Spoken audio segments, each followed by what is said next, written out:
네, 안녕하십니까. 네, 부동산 공부 열심히 하고 계신가요? 네, 자, 이번 시간에는요, 우리 부동산 투기 어린이들의 모든 희망, 마지막 희망, 바로 GTX C노선, A노선, B노선, C노선, 제가 D노선도 건설될 가능성이 상당히 크다고 했죠. 미니 GTX로 2호선을 대체할 수 있는, 교통량을 분담할 수 있는 그런 교통노선으로 한꺼번에 개발될 가능성이 크다. 기존 역사를 이용해서 공사비를 최소한으로 줄여가지고 GTX D노선까지 아마 개발할 가능성이 크다, 이렇게 말씀드렸죠.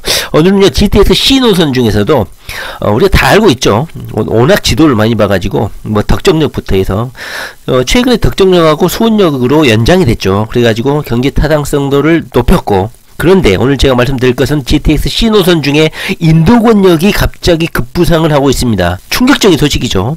그리고 주변역에 있어서는 거의 뭐 망조가 될 수 있는 그런 뉴스가 될 수도 있는데, 제 생각에는요, 인도권역이 꼭 불가능하지만은 않다. 물론 역간거리가 너무 짧아가지고 주변 역들의 비난을 좀 받을 수가 있겠지만, 인도권역이 경기도에 위치하고 있으면서도 서울 사당하고도 가깝고 서울 경기선에 위치해 있기 때문에 어느 정도 교통 요지로서의 역할을 하고 있기 때문에 건설될 가능성이 상당히 크다, 저는 그렇게 생각합니다.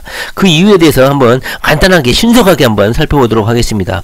인도권역에 대해서 관심을 가지신 분들이 많을 거라고 생각해요. 저는 거의 한 3년 전부터 인도권역 주변을 추적하고 공부를 열심히 해왔습니다. 그래서 실질적으로 평촌은 너무 비싸고 돈도 없었기 때문에 평촌 지역은 투자를 하지 못하고, 의왕시 포일동이죠. 포일동이 인도권역에서 가깝거든요. 거기에서 돈이 없어서 그 근방을 투자를 했습니다. 그런데 뭐 직선거리로는 1~2km 되죠. 현재 그 주변에 인도권 푸르지오가 분양을 했어요. 그 맨 땅에다가 분양을 하다 보니까 공급량이 많이 늘었지만, 인도권 푸르지오가 분양을 했는데 처음에는 가격이 좀 낮았죠. 부동산 불경기였고 공급량 때문에. 그런데 인도권역 개발 소식하고 맞물려 가지고 거의 프리미엄이 거의 5억 가까이 붙었죠. 어마어마한 속도로 붙고 있습니다. 그리고 새 아파트죠. 그리고 중대형입니다, 이 아파트가.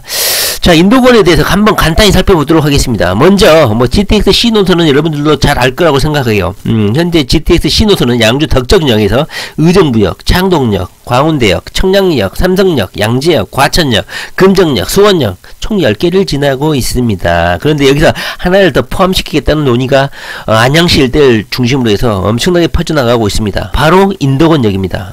자, 지도를 보시면요, 뭐 인도권역에 대해서 많은 부동산 강사들도 강조를 했기 때문에 뭐 개발 소식을 잘 아시겠지만, 인도권역은요 현재 뭐 교통의 요충지로 거듭나고 있습니다. 개발 소식이, 대형 개발 소식이 딱 4개가 있는데요, 4개를 한번 살펴보면요, 먼저 수도권 지하철 4호선이 지나고 있죠. 그 다음에는요, 이 올판선이 예정이 되어 있습니다. 올판선. 그리고 세 번째로는 인도권 동탄선, 인동선이라고 하죠. 수원 복선 전철이 예정이 되어 있고, 이 수원 복선 전철은 재정사업, 그러니까 세금으로 지어지게 되어 있습니다. 올판선도 마찬가지예요. 올고 판교선, 특히 판교 일자리로 이어지는 올판선은 거의 골드 라인으로 거의 인정되고 있는 아주 중요한 노선이죠. 그렇기 때문에 이 올판선과 인도권 동탄선의 수원 복선 전철이 모두 세금으로 지어지고 있는 엄청나게 건설이 확실시되는 그런 노선이라고 할 수 있습니다. 그러니까 인도권역에는 수도권 지하철 4호선하고 올판선, 그 다음에 수원 복선 전철인 인동선이 세 개의 노선이 트리플 역세권이 되고 있습니다. 그런데 제가 한 개 더 추가를 하면 바로 인도권 관양고 주변 개발, 인도권 관양고 주변 개발이 잡혀 있습니다. 그러니까 인도권을 중심으로 해서 총 4개의 개발 소식이 잡혀 있고, 바로 위에는 과천이 있는데요. 과천 지식정보타운이 현재 위치해 있고, 현재 과천에서도 현재 분양이 이루어지고 있는데, 고부장가 논란으로 뉴스에도 많이 나오고 청문회에서도 논란이 될 정도로 현재 과천이 고부장가로 현재 이름을 맹위를 떨치고 있습니다. 그렇다면 과연 인도권역이 갑자기 GTX C노선으로 거론되는 이유가 뭘까요? 먼저 안양시 주장은 이거예요.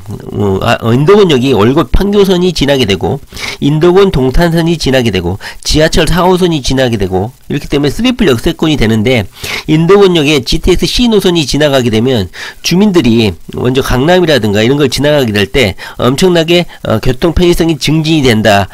먼저 우왕 군포 주민이나 광명 시흥 주민들이 GTX C노선에 있는 강남, 그러니까 양재역이나 삼성역을 가려고 하면 먼저 과천역으로 갔다가 인도권역에서 4호선으로 환승을 했다가 다시 과천역으로 가고, 과천역에서 GTX C노선을 타야지만이 강남에 있는 삼성역으로 이동할 수 있다. 이런 불편함이 따라서 굉장히 교통 체계상 불편하다, 이렇게 주장을 하고 있고, 인도권역이 갑자기 고론이 되니까 과천시 주민들은 난리가 아니죠. 인도권역이 생겨버리면 먼저 열차 속도가 떨어지겠죠. 제가 여기 사진을 붙였지만 역간 거리가 상당히 짧죠. 5km 정도밖에 안 되죠. 그러다 보니까 열차 속도가 일단 늦어진다. 근데 문제는 만약에 인도권역이 생겨버리면 과천역이 현재 새 아파트들이 많이 생기고 있는데, 과천역을 중심으로 해서 상행위가 집중이 되어야 되는데 인도권 쪽으로 많은 경제인구 활동이 빠져나갈 것이다, 이런 걱정을 좀 하고 있는 것 같습니다. 현재 진행 상황은 안양시청에서 인도권역 설치를 요구를 하고 있고, 그 다음에 타당성 연구를 올해 안으로 끝날 수 있게끔 국토교통부하고 협의 중이라고 해요. 그리고 GTX-C 기본계획에 인도권역 반영을 한다는 강력한 의지를 표현을 하고 있습니다. 그리고 2020년 3월까지 타당성 조사를 마치려고 하고 있고, 올해 안으로 잠정적인 결과는 나온다고 합니다. 그러면 잠정적인 결과가 나오면 국토교통부 주무부처하고 협의를 해가지고 타당성 조사를 국토교통부에 통보하고 GTX-C 노선이 인도권역에 정차할 수 있도록 논의를 진행을 하고 있다. 그런데 현재 국토교통부 입장은 뭐 당연히 아직 정해진 것이 없다, 이렇게 답변을 하고 있는 것 같아요. 당연히 그렇게 말을 해야 되겠죠. 그런데 부정을 하고 있지도 않아요. 그냥 손사래를 치거나 그런 일이 없다, 불가능하다, 뭐 경제 비용 때문에, 공사 비용 때문에 불가능하다, 이렇게 바로 거절하면 되는데, 아직 여기 신설될지 빠질지, 인도권역에 GTX-C 노선이 정차할지 안 할지 현재로서는 확인하기 힘들다, 이렇게 답변을 했다는 거예요. 그러니까 강력히 부정도 하지 않고 있다는 것이죠. 당연히 금정역에서 멈췄기 때문에 안양 일대에 2개 역이 정차한다는 것은 안양시에 대한 혜택일 수도 있겠죠. 그런데 인도권역이 차지하는 교통 중심지로서의 역할이 너무나 크기 때문에 거기에 뭐 멈춘다고요? 올고 판교선, 4호선, 수원 복선전철, 그리고 그 위에 과천 지식정보타운까지 일자리가 엄청나게 집중되고 있기 때문에 반드시 설치될 수밖에 없는 운명이다, 저는 그렇게 생각합니다. 가장 큰 장애라고 한다면 금정역과 인도권역 사이에 역간거리가 너무 짧다, 그리고 안양시라는 이 한 구에 2개의 GTX가 멈추게 되면 특혜가 아니냐, 이런 오해를 줄 수는 있겠다, 이런 생각은 듭니다. 그러나 제가 말씀드렸듯이 이것이 약간의 정치적인 논리에 의해서, 그리고 교통 편의성, 교통의 효율성 입장에서 결정될 가능성이 상당히 크기 때문에 국회의원이 누구냐면요, 현재 집권 여당이죠. 이종골 더불어민주당 안양 만안구 국회의원이 5선입니다. 그리고 동안구는 신한국당의 심재철 의원인데요. 5선이에요, 5선. 네, 5선이다 보니까, 여기에, 안양시에 있는 국회의원들 재선 횟수만 합해도 거의 16선이 된다고 합니다.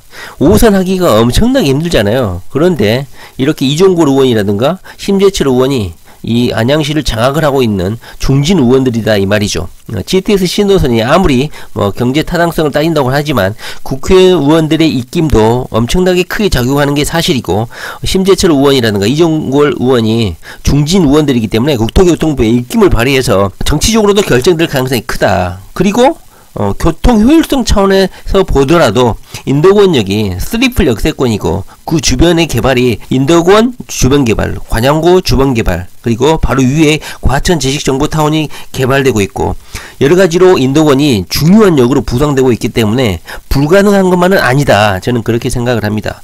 현재 인도권역 주변에는 뭐 삼성 아파트도 있고 새 아파트로는 인도권 푸르지오가 현재 분양을 하고 입주를 진행 중에 있습니다. 가격이 프리미엄이 4억에서 5억이 붙어 있고요. 만약에 월급 판교선 교통 호재가 몰려 있어서 많은 부동산 투기 연예인들, 강의장이라든가 부동산 강사들도 이 지역을 계속 추천을 하고 있습니다.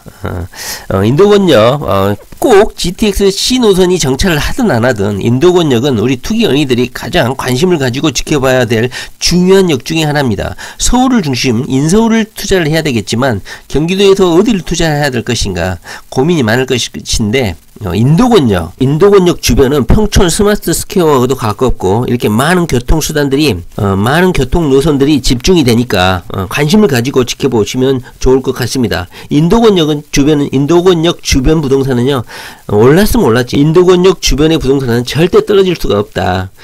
현재 이슈가 되고 있는 GTX-C 노선이 교통 효율성을 고려해서 과천역에서 멈추고 금정역에서 멈추고 인도권역에서 멈출 가능성이 상당히 커진다. 왜냐면 바로 강남에 진입할 수 있는데 굳이 꾹 돌아서 과천역으로 가가지고 과천역에서 GTX-C 노선을 타고 삼성역까지 가야 된다면 상당히 교통 효율적으로도 불편하다. 이런 논리가 설득력이 있을 수가 있다. 이렇게 생각이 됩니다. 국토교통부도 부정하지는 않았다는 것이죠. 그리고 심재철 의원이라든가 이정골 의원 3명의 국회의원의 재선 횟수만 합해도 16선이라는 어마어마한 기라성 같은 국회의원들이 자리를 잡고 있는 것이 안양시이기 때문에 무조건 인도권역이 설치될 가능성이 크다. 그리고 현재 안양시에서는 적극적으로 경제 타당성 조사를 이미 착수를 했다. 인도권역 GTX-C 노선 여기 설치가 될까요? 저는 설치될 가능성이 높다고 생각합니다. 교통 효율성 차원에서라도, 그리고 정치 권력들이 자리를 잡고 있는 이 안양시 국회의원들이 국토교통부를 압박할 것이라고 생각합니다. 과연 될까요? 몇 달만 있으면 결정이 되겠죠. 자, 인도권역 주시를 한번 해보시기 바랍니다. 네, 부동산 공부 열심히 하시기 바랍니다. 네, 감사합니다.